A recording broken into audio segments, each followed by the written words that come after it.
₹1000 का सामान अब 1500 का मिल रहा है। तो आपको लगता है कि आपके जो पैसे अपने सेविंग अकाउंट में रखे हुए हैं वो अभी भी वही वैल्यू होल्ड करते हैं जो 5 साल पहले करते थे? क्या आपको दोबारा सोचना नहीं चाहिए कि सेविंग अकाउंट के 2-3% इंटरेस्ट आपका एक्चुअल में पैसा घटा रहा है? क्योंकि आपको क्या पता है कि इन्फ्लेशन रेट इंडिया का 5 से 7% के बीच में है।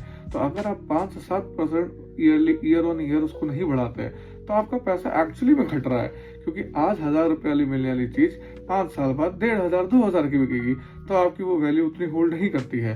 तो इसीलिए आज हम समझेंगे कॉन्सेप्ट इन्फ्लेशन क्या होता है।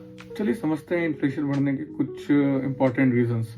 फर्स्ट तो देखिए, डिमांड और सप्लाई कर्व भी होता है। हमने पिछली वीडियो में समझा था कि कैसे डिमांड बढ़ने में एक किसी का प्राइस बढ़ जाता है और कैसे वैसे डिमांड कांस्टेंट भी रहती है पर अगर सप्लाई कम हो गई तो उसका प्राइस बढ़ जाएगा।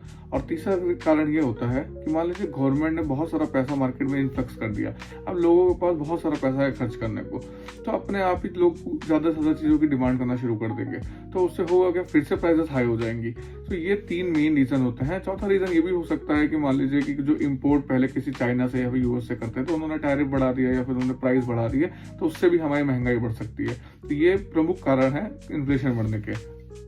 तो देखिए, ग्रोइंग इकोनॉमी में इन्फ्लेशन तो आना ही है। आपको खुद वाइजली चूज करना होगा कि आपको कहाँ इन्वेस्ट करना है। जैसे कि आपका जो प्रेजेंट मनी है कम से कम वो अपनी ओरिजिनल वैल्यू तो होल्ड करके रखे, वरना आप 5 लाख रुपए कैश रखे रहेंगे और उसकी 5 साल बाद वैल्यू सिर्फ 2.5-3 लाख 2 लाख के बराबर ही रह जाएगी, तो आपका वैल्यू ऑफ मनी कम होता चला जाएगा।